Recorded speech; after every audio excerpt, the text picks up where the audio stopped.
Power of Concentration by Theron Q. Dumont. Lesson 13. You can concentrate, but will you? All have the ability to concentrate, but will you? You can, but whether you will or not depends on you. It is one thing to be able to do something, and another thing to do it. There is far more ability not used than is used. Why do not more men of ability make something of themselves? There are comparatively few successful men, but many ambitious ones. Why do not more get along? Cases may differ, but the fault is usually their own. They have had chances, perhaps better ones than some others, that have made good. What would you like to do that you are not doing? If you think you should be getting on better, why don't you? Study yourself carefully. Learn your shortcomings. Sometimes only a mere trifle keeps one from branching out and becoming a success. Discover why you have not been making good, the cause of your failure. Have you been expecting someone to lead you or to make a way for you? If you have, concentrate on a new line of thought. There are two things absolutely necessary for success: energy and the will to succeed. Nothing can take the place of either of these. Most of us will not have an easy path to follow, so don't expect to find one. The hard knocks develop our courage and moral stamina. The persons that live in an indolent and slipshod way never have any. They have never faced conditions and therefore don't know how. The world is no better for their living. We must make favorable conditions and not expect them to shape themselves. It is not the man that says, "It can't be done," but the man that goes ahead in spite of adverse advice and shows that it can be done, that gets there today. The Lord helps those that help themselves is a true saying. We climb the road to success by overcoming obstacles. Stumbling blocks are but stepping stones for the man that says, "I can and I will." When we see cripples, the deaf and dumb, the blind and those with other handicaps amounting to something in the world, the able-bodied man should feel ashamed of himself if he does not make good. There is nothing that can resist the force of perseverance. The way ahead of all of us is not clear sailing, but all hard passages can be bridged if you just think they can and concentrate on how to do it. But if you think the obstacles are unsurmountable, you will not, of course, try, and even if you do, it will only be in a half-hearted way, a way that accomplishes nothing. Many men will not begin an undertaking unless they feel sure they will succeed in it. What a mistake! This would be right if we were sure of what we could and could not do, but who knows?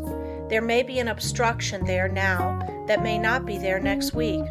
There may not be an obstruction there now that will be there next week. The trouble with most persons is that just as soon as they see their way blocked, they lose courage. They forget that usually there is a way around the difficulty. It's up to you to find it. If you tackle something with little effort, when the conditions call for a big effort, you will of course not win. Tackle everything with a feeling that you will utilize all the power within you to make it a success. This is the kind of concentrated effort that succeeds. Most people are beaten before they start. They think they are going to encounter obstacles, and they look for them instead of for means to overcome them. The result is that they increase their obstacles instead of diminishing them. Have you ever undertaken something that you thought would be hard, but afterwards found it to be easy? That is the way a great many times. The things that look difficult in advance turn out to be easy of conquest when once encountered. So start out on your journey with the idea that the road is going to be clear for you, and that if it is not, you will clear the way. All men that have amounted to something have cleared their way, and they did not have the assistance that you will have today. The one great keynote of success is to do whatever you have decided on. Don't be turned from your path, but resolve that you are going to accomplish what you set out to do. Don't be frightened at a few rebuffs, for they cannot stop the man that is determined, the man that knows in his heart that success is only brought by tremendous resolution, by concentrated and wholehearted effort. He who has a firm will, says Goethe, molds the world to himself. People do not lack strength, says Victor Hugo, they lack will. It is not so much skill that wins victories as it is activity and great determination. There is no such thing as failure for the man that does his best. No matter what you may be working at the present time, don't let this make you lose courage. The tides are continually changing, and tomorrow or some other day they will turn to your advantage if you are a willing and are an ambitious worker. There is nothing that develops you and increases your courage like work. If it were not for work, how monotonous life would at last become.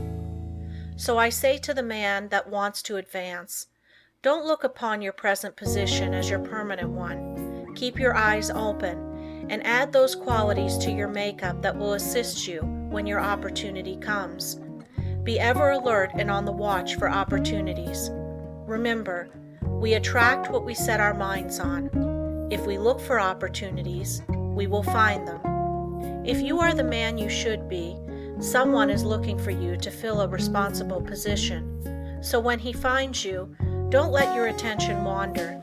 Give it all to him. Show that you can concentrate your powers, that you have the makeup of a real man. Show no signs of fear, uncertainty, or doubt. The man that is sure of himself is bound to get to the front. No circumstances can prevent him. Lesson 14. The art of concentrating by means of practical exercises. Select some thought and see how long you can hold your mind on it. It is well to have a clock at first and keep track of the time. If you decide to think about health, you can get a great deal of good from your thinking besides developing concentration. Think of health as being the greatest blessing there is in the world. Don't let any other thought drift in. Just the moment one starts to obtrude, make it get out. Make it a daily habit of concentrating on this thought for, say, 10 minutes. Practice until you can hold it to the exclusion of everything else. You will find it of the greatest value to centralize your thoughts on health. Regardless of your present condition, see yourself as you would like to be and be blind to everything else. You will find it hard at first to forget your ailments, if you have any, but after a short while you can shut out these negative thoughts and see yourself as you want to be. Each time you concentrate, you form a more perfect image of health, and as you come into its realization, you become healthy, strong, and wholesome. I want to impress upon your mind that the habit of forming mental images is of the greatest value. It has always been used by successful men of all ages, but few realize its full importance. Do you know that you are continually acting according to the images you form?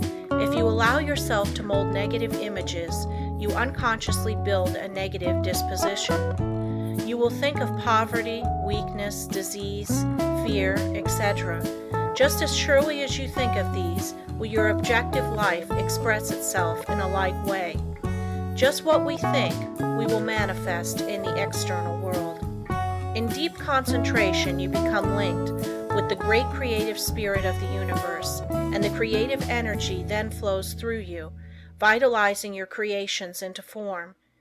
In deep concentration, your mind becomes attuned with the infinite and registers the cosmic intelligence and receives its messages. You become so full of the cosmic energy that you are literally flooded with divine power. This is a most desired state. It is then we realize the advantages of being connected with the supra-consciousness. The supra-consciousness registers the higher cosmic vibrations. It is often referred to as the wireless station, the message recorded coming from the universal mind. There are very few that reach this stage of concentration. Very few even know that it is possible. They think concentration means limitation to one subject, but this deeper concentration that brings us into harmony with the infinite is that which produces and maintains health. When you have once come in contact with your supraconsciousness, You become the controller of your human thoughts. That which comes to you is higher than human thoughts. It is often spoken of as cosmic consciousness. Once it is experienced, it is never forgotten. Naturally, it requires a good deal of training to reach this state, but when you do, it becomes easier each time to do, and in the course of time you can become possessed of power which was unknown to you before. You are able to direct the expression of almost infinite power while in this deeper state of concentration. Exercises in concentration. The rays of the sun, when focused upon an object by means of a sunglass, produce a heat many times greater than the scattered rays of the same source of light and heat. This is true of attention. Scatter it and you get but ordinary results. But center it upon one thing and you secure much better results. When you focus your attention upon an object, your every action, voluntary and involuntary, is in the direction of attaining that object. If you will focus your energies upon a thing to the exclusion of everything else, you generate the force that can bring you what you want. When you focus your thought, you increase its strength. The exercises that follow are tedious and monotonous, but useful. If you will persist in them, you will find they are very valuable, as they increase your powers of concentration. Before proceeding with the exercises, I will answer a question that just comes to me. This person says after he works all day, he is too tired to practice any exercise. But this is not true. We will say he comes home all tired out, eats his supper, and sits down to rest. If his work has been mental, the thought which has been occupying his mind returns to him, and this prevents him from securing the rest he needs. It is an admitted fact that certain thoughts call into operation a certain set of brain cells. The other cells, of course, are not busy at that time and are rested. Now, if you take up something that is just different from what you have been doing during the day, you will use the cells that have not done anything and give those that have had work to do a rest. So you should regulate the evenings that you have and call forth an entirely different line of thought, so as not to use the cells which you have tired out during the day. If you will center your attention on a new thought, you relieve the old cells from vibrating with excitement, and they get their needed rest. The other cells that have been idle all day want to work, and you will find you can enjoy your evenings while securing needed rest. Once you have learned to master your thoughts, you will be able to change them just as easily as you change your clothes. Remember, the real requisite of centering is to be able to shut out outside thoughts, anything foreign to the subject. Now, in order to control your intention, first gain control over the body. This must be brought under direct control of the mind under the control of the will. Your will is strong enough to do anything you wish, but you must realize that it is. The mind can be greatly strengthened by being brought under the direct influence of the will. When the mind is properly strengthened by the impulse of the will, it becomes a powerful transmitter of thought because it has more force. The best time to concentrate is after reading something that is inspiring, as you are then mentally and spiritually exalted in the desired realm. Then is the time you are ready for deep concentration. If you are in your room first, see that your windows are up and the air is good. Lie down flat on your bed without a pillow. See that every muscle is relaxed. Now breathe slowly, filling the lungs comfortably full of fresh air. Hold this as long as you can without straining yourself. Then exhale slowly. Exhale in an easy, rhythmic way. Breathe this way for 5 minutes, letting the divine breath flow through you, which will cleanse and rejuvenate every cell of brain and body. You are then ready to proceed. Now think how quiet and relaxed you are. You can become enthusiastic over your condition. Just think of yourself as getting ready to receive knowledge that is far greater than you have ever received before. Now relax and let the Spirit work in and through you and assist you to accomplish what you wish. Don't let any doubts or fears enter. Just feel that what you wish is going to manifest. Just feel it already has. In reality, it has. For just the minute you wish a thing to be done, it manifests in the thought world. Whenever you concentrate, just believe it is a success. Keep up this feeling and allow nothing to interfere, and soon you will find you have become the master of concentration. You will find that this practice will be of wonderful value to you, and that rapidly you will be learning to accomplish anything that you undertake. It will be necessary to first train the body to obey the commands of the mind. I want you to gain control over your muscular movements. The following exercise is especially good in assisting you to acquire perfect control of the muscles. Exercise 1. Sit in a comfortable chair and see how still you can keep. This is not as easy as it seems. You will have to center your attention on sitting still. Watch and see that you are not making any involuntary muscular movements. By a little practice, you will find you are able to sit still without a movement of the muscles for 15 minutes. At first, I advise sitting in a relaxed position for 5 minutes.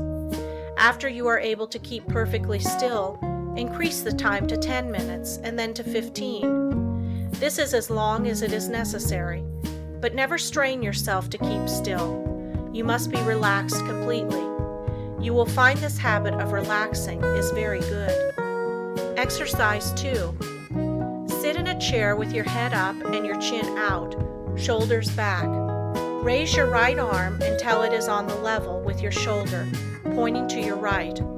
Look around with head only, and fix your gaze on your fingers, and keep the arm perfectly still for 1 minute.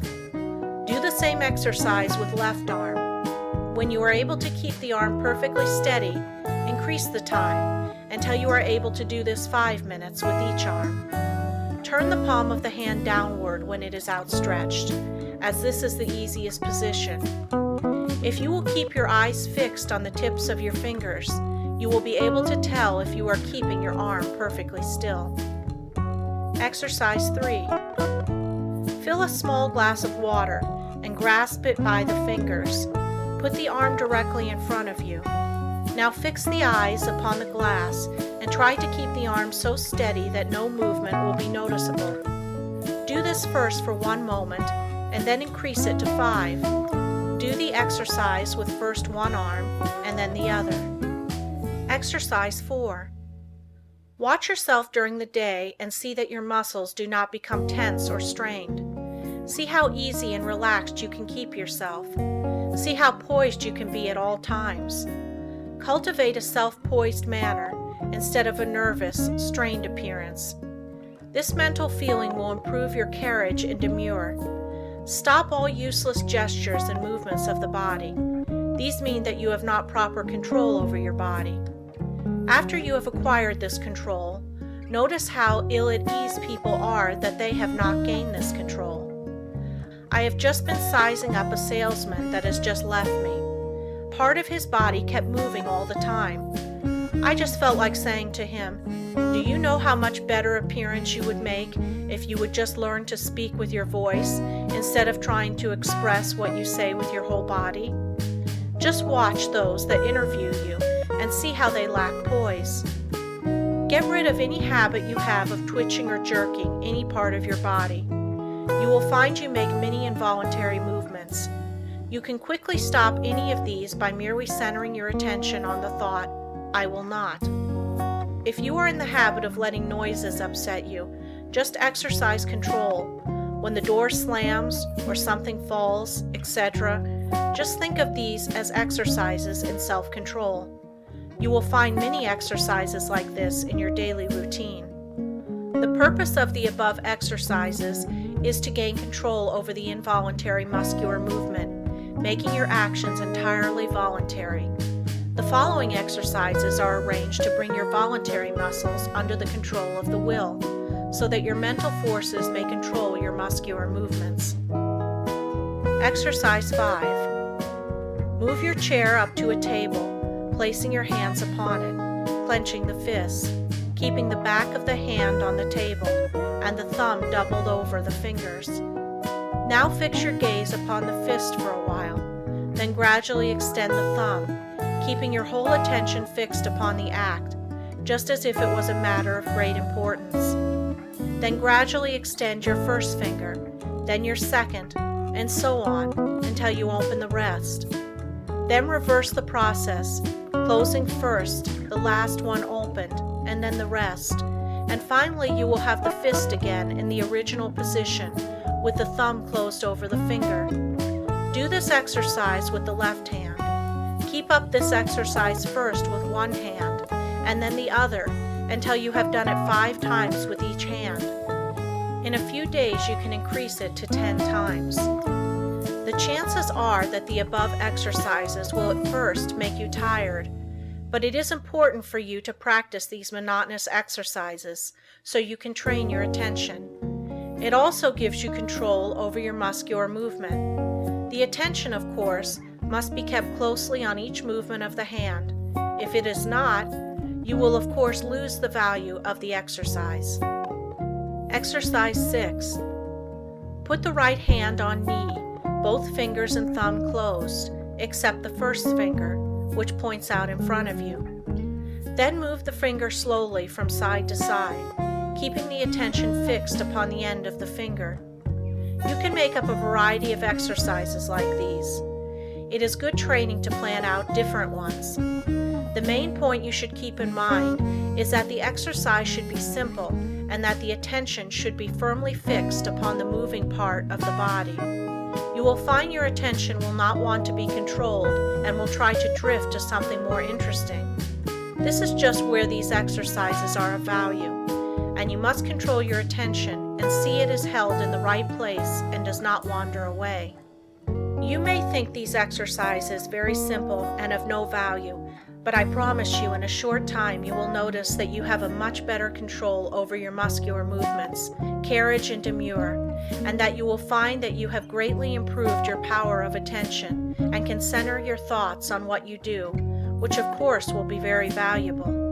No matter what you may be doing, imagine that it is your chief object in life. Imagine that you are not interested in anything else in the world but what you are doing. Do not let your attention get away from the work you are at. Your attention will no doubt be rebellious, but control it and do not let it control you. When once you conquer the rebellious attention, you have achieved a greater victory than you can realize at the time. Many times afterwards, you will be thankful you have learned to concentrate your closest attention upon the object at hand. Let no day go by without practicing concentrating on some familiar object that is uninteresting. Never choose an interesting object, as it requires less attention. The less interesting it is, the better the exercise will it be. After a little practice, you will find you can center your attention on uninteresting subjects at will.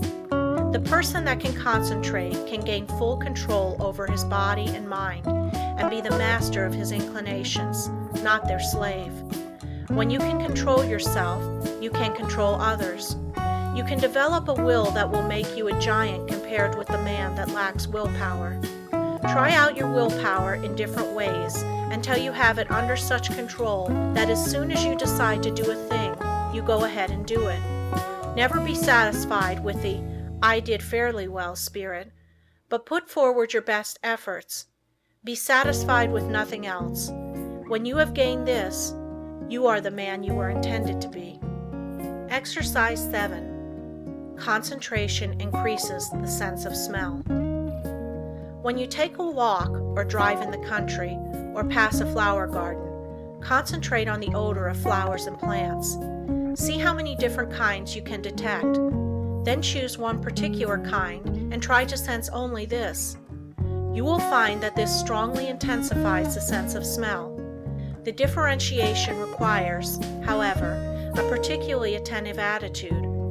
When sense of smell is being developed, you should not only shut out from the mind every thought but that of odor, but you should also shut out cognizance of every odor save that upon which your mind, for the time, is concentrated. You can find plenty of opportunity for exercises for developing the sense of smell. When you are out in the air, Be on the alert for the different odors. You will find the air laden with all kinds, but let your concentration upon the one selected be such that a scent of its fragrance in after years will vividly recall the circumstances of this exercise. The object of these exercises is to develop concentrated attention, and you will find that you can, through their practice, control your mind and direct your thoughts, just the same as you can your arm. Exercise 8. Concentration on the within. Lie down and thoroughly relax your muscles. Concentrate on the beating of your heart. Do not pay any attention to anything else. Think how this great organ is pumping the blood to every part of the body. Try to actually picture the blood leaving the great reservoir and going in one stream right down to the toes. Picture another going down the arms to the tips of the fingers. After a little practice, you can actually feel the blood passing through your system. If at any time you feel weak in any part of your body, will that an extra supply of blood shall go there. For instance, if your eyes feel tired, picture the blood coming from the heart, passing up through the head and out to the eyes. You can wonderfully increase your strength by this exercise. Men have been able to gain such control over their heart that they have actually stopped it from beating for 5 minutes. This, however, is not without danger, and it is not to be practiced by the novice. I have found the following a very helpful exercise to take just before going to bed and on rising in the morning. Say to yourself, "Every cell in my body thrills with life. Every part of my body is strong and healthy." I have known a number of people to greatly improve their health in this way. You become what you picture yourself to be. If your mind thinks of sickness in connection with self, you will be sick. If you imagine yourself in strong, vigorous health, the image will be realized. You will be healthy. Exercise 9. Concentrating on sleep. What is known as the water method is, although very simple, very effective in inducing sleep. Put a full glass of clear water on a table in your sleeping room. Sit in a chair beside the table and gaze into the glass of water and think how calm it is. Then picture yourself getting into just as calm a state. In a short time, you will find the nerves becoming quiet, and you will be able to go to sleep. Sometimes it is good to picture yourself becoming drowsy to induce sleep.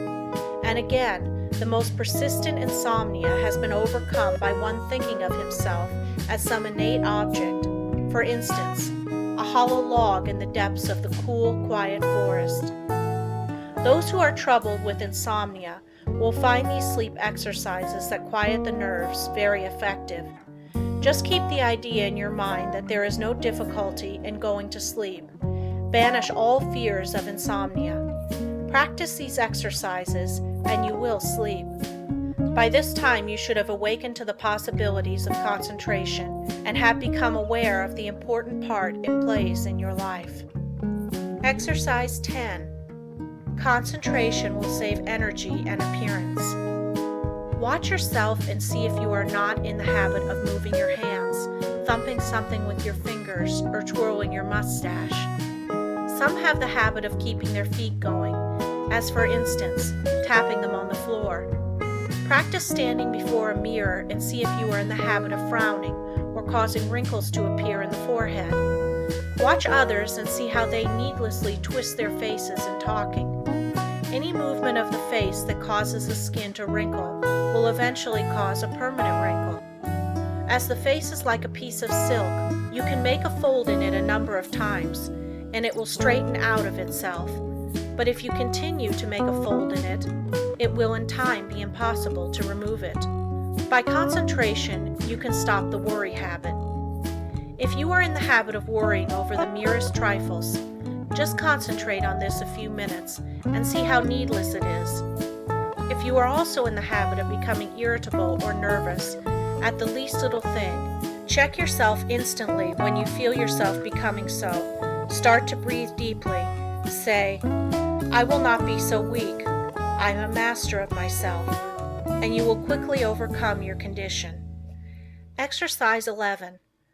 By concentration, you can control your temper.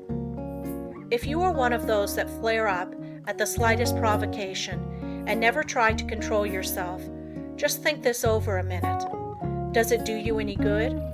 Do you gain anything by it? Doesn't it put you out of poise for some time? Don't you know that this grows on you and will eventually make you despised by all that have any dealings with you? Everyone makes mistakes, and instead of becoming angry at their perpetrators, just say to them, "Be more careful next time." This thought will be impressed on them, and they will be more careful. But if you continually complain about their making a mistake, the thought of a mistake is impressed on them, and they will be more likely to make mistakes in the future. All lack of self-control can be conquered if you will but learn to concentrate. Many of you that read this may think you are not guilty of either of these faults, but if you will carefully watch yourself, you will probably find that you are, and if this is so, you will be greatly helped by repeating this affirmation each morning. I am going to try today not to make a useless gesture, or to worry over trifles, or become nervous or irritable. I intend to be calm, and in no difference what may be the circumstances, I will control myself. Henceforth, I resolve to be free from all signs that show lack of self-control. At night, quickly review your actions during the day and see how fully you realized your aim. At first you will, of course, have to plead guilty of violation a few times, but keep on, and you will soon find that you can live up to your ideal. After you have once gained self-control, however, don't relinquish it. For some time it will still be necessary to repeat the affirmation in the morning and square your conduct with it in the evening. Keep up the good work until at last the habit of self-control is so firmly fixed that you could not break it even though you tried. I have had many persons tell me that this affirmation and daily review made a wonderful difference in their lives. You too will notice a difference if you live up to these instructions. Exercise 12. Practice talking before a glass. Make 2 marks on your mirror on a level with your eyes, and think of them as 2 human eyes looking into yours. Your eyes will probably blink a little at first. Do not move your head, but stand erect. Concentrate all your thoughts on keeping your head perfectly still. Do not let another thought come into your mind. Then, still keeping the head, eyes, and body still, think that you look like a reliable man or woman should, like a person that anyone would have confidence in. Do not let your appearance be such as to justify the remark, "I don't like his appearance. I don't believe he can be trusted." While standing before the mirror, practice deep breathing. See that there is plenty of fresh air in the room and that you are literally feasting on it. You will find that, as it permeates every cell, your timidity will disappear. It has been replaced by a sense of peace and power. The one that stands up like a man and has control over the muscles of his face and eyes always commands attention. In his conversation, he can better impress those with whom he comes in contact. He acquires a feeling of calmness and strength that causes opposition to melt away before it. 3 minutes a day is long enough for the practice of this exercise. Look at the clock before you commence the exercise, and if you find you can prolong the exercise for more than 5 minutes, do so. The next day, sit in a chair, and without looking at the picture, concentrate on it and see if you cannot think of additional details concerning it. The chances are you will be able to think of many more. It might be well for you to write down all you thought of the first day, and then add to the list each new discovery. You will find that this is a very excellent exercise in concentration. Exercise 13. The control of sensations. Think how you would feel if you were cool, then think how you would feel if you were cold. Again, how would you feel if it were freezing? In this state, you would be shivering all over. Now think of just the opposite conditions. Construct such a vivid image of heat that you are able to experience the sensation of heat, even in the coldest atmosphere. It is possible to train your imagination until you do this, and it can then be turned to practical account in making undesirable conditions bearable. You can think of many very good exercises like this. For instance, If you feel yourself getting hungry or thirsty, and for any reason you do not wish to eat, do not think of how hungry or thirsty you are, but just visualize yourself as finishing a hearty meal. Again, when you experience pain, do not increase it by thinking about it, but do something to divert your attention, and the pain will seem to decrease. If you will start practicing along this line systematically, you will soon gain a wonderful control over the things that affect your physical comfort. Exercise 14. The Eastern way of concentrating. Sit in a chair with a high back in upright position. Press one finger against the right nostril. Now take a long, deep breath, drawing the breath in gently as you count 10. Then expel the breath through the right nostril as you count 10. Repeat this exercise with the opposite nostril. This exercise should be done at least 20 times at each sitting. Exercise 15. Controlling desires. Desire, which is one of the hardest forces to control, will furnish you with excellent exercises in concentration. It seems natural to want to tell others what you know, but by learning to control these desires, you can wonderfully strengthen your powers of concentration. Remember, you have all that you can do to attend to your own business. Do not waste your time in thinking of others or in gossiping about them. If from your own observation you learn something about another person that is detrimental, keep it to yourself. Your opinion may afterwards turn out to be wrong anyway, but whether right or wrong, you have strengthened your will by controlling your desire to communicate your views. If you hear good news, resist the desire to tell it to the first person you meet, and you will be benefited thereby. It will require the concentration of all your powers of resistance to prohibit the desire to tell. After you feel that you have complete control over your desires, you can then tell your news. But you must be able to suppress the desire to communicate the news until you are fully ready to tell it. Persons that do not possess this power of control over desires are apt to tell things that they should not, thereby often involving both themselves and others in needless trouble. If you are in the habit of getting excited when you hear unpleasant news, just control yourself and receive it without any exclamation of surprise. Say to yourself, "Nothing is going to cause me to lose my self-control." You will find from experience that this self-control will be worth much to you in business. You will be looked upon as a cool-headed businessman, and this in time becomes a valuable business asset. Of course, circumstances alter cases. At times it is necessary to become enthused, but be ever on the lookout for opportunities for the practice of self-control. He that ruleth his spirit is greater than he that ruleth a city. Exercise 16. When you read. No one can think without first concentrating his thoughts on the subject in hand. Every man and woman should train himself to think clearly. An excellent exercise is to read some short story and then write just an abridged statement. Read an article in a newspaper and see how in a few words you can express it. Reading an article to get only the essentials requires the closest concentration. If you are unable to write out what you read, you will know you are weak in concentration. Instead of writing it out, you can express it orally if you wish. Go to your room and deliver it as if you were talking to someone. You will find exercises like this of the greatest value in developing concentration and learning to think. After you have practiced a number of these simple exercises, read a book for 20 minutes and then write down what you have read. The chances are that first you will not remember very many details, but with a little practice you will be able to write a very good account of what you have read. The closer the concentration, the more accurate the account will be.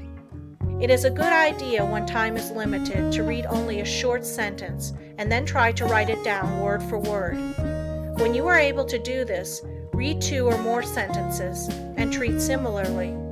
The practice will produce very good results if you keep it up until the habit is fixed. If you will just utilize your spare time in practicing exercises like those suggested, you can gain wonderful powers of concentration. You will find that in order to remember every word in a sentence, you must keep out every thought but that which you wish to remember, and this power of inhibition alone will more than compensate for the trouble of the exercise. Of course, success in all of the above depends largely upon cultivating, through the closest concentration, the power to image or picture what you read, upon the power, as one writer expresses it, of letting the mountains of which we hear loom before us, and the rivers of which we read roll at our feet. Exercise 17. Concentration overcomes bad habits. If you have a habit that you want to get rid of, shut your eyes and imagine that your real self is standing before you. Now try the power of affirmation. Say to yourself, "You are not a weakling. You can stop this habit if you want to. This habit is bad and you want to break it." Just imagine that you are someone else giving this advice. This is a very valuable practice. You, in time, see yourself as others see you. The habit loses its power over you and you are free. If you will just form the mental image of controlling yourself as another person might, you will take a delight in breaking bad habits. I have known a number of men to break themselves of drinking in this way. Exercise 18. Watch concentration. Sit in a chair and place a clock with the second hand on the table.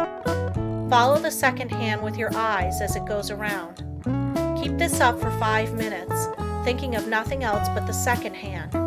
This is a very good exercise when you only have a few minutes to spare, if you are able to keep every other thought in the stream of consciousness subordinate to it. As there is little that is particularly interesting about the second hand, it is hard to do this, but in the extra effort of willpower required to make it successful lies its value. Always try to keep as still as possible during these exercises. In this way you gain control over nerves, and this quieting effect is very good for them. Exercise 19. Faith concentration. A belief in the power to concentrate is of course very important. I purposely did not put this exercise in the beginning where it naturally belongs, because I wanted you to know that you could learn to concentrate. If you have practiced the above exercises, you have now developed this concentration power to a considerable extent, and therefore you have faith in the power of concentration, but you can still become a much stronger believer in it. We will say that you have some desire or wish you want fulfilled, or that you need some special advice. You first clearly picture what is wanted, and then you concentrate on getting it. Have absolute faith that your desires will be realized. Believe that it will, according to your belief, be fulfilled. Never at this time attempt to analyze the belief. You don't care anything about the whys and wherefores. You want to gain the thing you desire, and if you concentrate on it in the right way, you will get it. A caution. Never think you will not succeed, but picture what is wanted as already yours, and yours it surely will be. Self-distrust. Do you ever feel distrust in yourself? If you do, just ask yourself, which self do I mistrust? Then say, my higher self cannot be affected. Then think of the wonderful powers of the higher self. There is a way to overcome all difficulties, and it is a delight for the human soul to do so. Instead of wasting precious thought force by dreading or fearing a disagreeable interview or event, instead devote the time in concentrated thought and how to make the best of the interview or event, and you will find that it will not be as unpleasant as you thought it would be. Most of our troubles are but imaginary, and it is the mental habit of so dreading them that really acts as a magnet in attracting those that really do come. Your evil circumstances are created or attracted by your own negative fears and wrong thoughts, and are a means of teaching you to triumph over all evils by discovering that which is inherent within yourself. You will find it helpful in overcoming self-distrust to stop and think, why are you concentrating your forces?